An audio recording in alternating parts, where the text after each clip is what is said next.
Thanks very much, Mike. 9:41. Only a few years ago that Doctor Who was out in the wilderness with no companions to fight monsters with, nowhere to park his TARDIS. But the Doctor's revival is still taking us by storm, and he returns for his 4th series in his new incarnation later today. Well, Nick Briggs is the voice of the Daleks, and James Strong is one of the programme's directors, and in fact, you've directed tonight's episode. I did direct tonight's episode. So what can you tell us about tonight's episode? Tonight How does it end? How does it end? I can't tell you that. You have to watch and And are there any see Daleks in and it? see. It's all set in modern day, and it's about Adipose Industries, who are manufacturing a miracle diet pill, which just seemed a little bit too good to be true.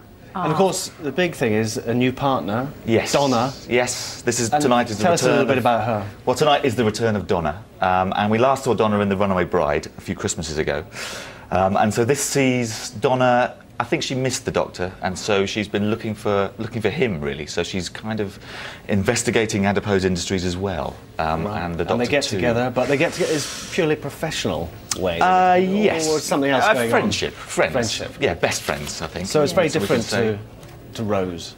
Yes, I think we can say it's not a love affair in the same way that it was with Rose. It's a different relationship, different dynamic, which is great, I think.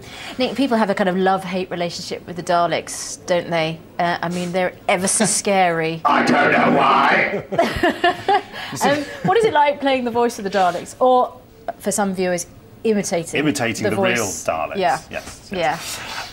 Well, it's fantastic fun, really. The good thing about it, it's not just a job that involves looking at a screen at the edited programme and adding the voice later. I actually get to go to the studio and we rehearse on set, because you directed the Daleks last year. I did, didn't you? I did.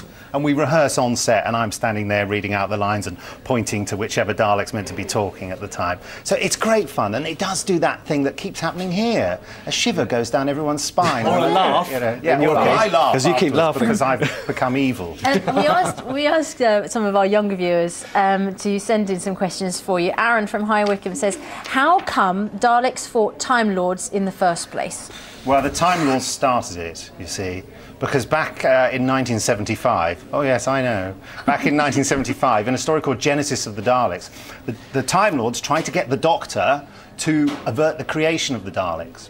He failed, of course, and I think that made them cross. Someone else has asked, what's happened to Davros? Because he was the Stephen, chief yeah, has asked. Dalek. Yes, what Dalek has creator. happened to Davros? Has he come back ever? Or Is he here? from? No, he's I haven't seen him. No one's seen him. Yeah. But he may. He may. He may what? He may not. We Turn up. can't possibly say. They can't say. There's a secret course. we've got out of the bag. Yeah, James, what has it been like with Catherine Tate involved in Doctor Who? She's been incredibly popular. Yeah, no, she's great. She's brilliant. She brings, I mean, every different companion brings a different kind of dynamic to the show and stuff. And Catherine's great, and she brings her own kind of energy and stuff. And she's such a kind of life force, and she brings a sort of a much more of a, you know, because she's famous for being a comedian and stuff. So she brings a sort of a comic touch to it. But also, I think you'll see Catherine in a completely different light in this series. And I think she shows what a brilliant actor she is as well. She's fantastic. And I know you don't want to ever give anything away, but are we going to see Rose come back at any point? I can't possibly say. No, you at can't this, possibly at this stage, say, I'm afraid. can you? I'd love to, but I can't. And are we going to see the Daleks soon? What do you think, Nick? I'm here. He's You here. never go away, do you? No, I live here. I think Doctor Who will always have the Daleks in his life at some That's point. the thing, yeah, they must come back, you know, no matter how much you destroy them utterly, they always They're his return, nemesis, so I think don't they'll they? always be. At some point, who knows when. Yeah. You must have been asked this a lot over the last couple of years, but what is it that accounts for the fact that, you know, it did go out of fashion, kids didn't really watch it, it became a bit nerdy, and now it is so popular once again. Uber cool. I think that's part of that is down to Russell T Davies, the writer, who saw that Doctor Who could be much more than just a sort of a science fiction show. It talks about stories, the universal stories of humanity, and although it's maybe set on alien planets and other worlds and with monsters and stuff, it's actually about us human people and human relationships and stuff. And I think that's its appeal, and to bring the show back with such style and gusto and kind of, you know, and do it so well, I think it's made, you know, such a success of it. And Nick, I mean, it does seem to have got the kind of spookier or scary. I mean, you've got to tread a fine balance, haven't you? Because you want it to grip people and be spooky and scary, but you don't want to put people off. Well, the essence of Doctor Who, and it was always scary, the essence of Doctor Who is really to scare and then reassure.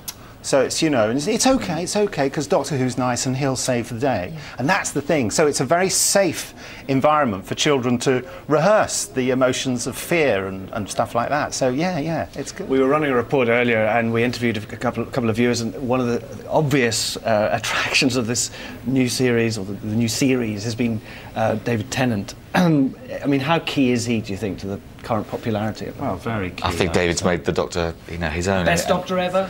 I think for me, he's the best Doctor ever. He's my favourite. As his director. As his director, yeah. But I think he's brilliant, and I think he's a massive part to the contribution of the success of the show. David is absolutely at the centre of everything. He cares about it so much, and he knows so much about it. So, I mean, you see him, and he, like all good actors, he really believes he is that person when he's doing it. But he loves it as well. He loves the show, he loves the legacy. You all seem to love it. You all seem to get a great giggle out of it. Yeah, we all do. There's a real atmosphere of enjoyment there. And it's been very enjoyable talking to you. Thank you. Can we leave it to you to hand to the weather? We're just about to leave our viewers on BBC One, I think. I just saw that man drinking some coffee in the weather studio. Put it down or you will be exterminated. And now the weather. Yeah, With Liam.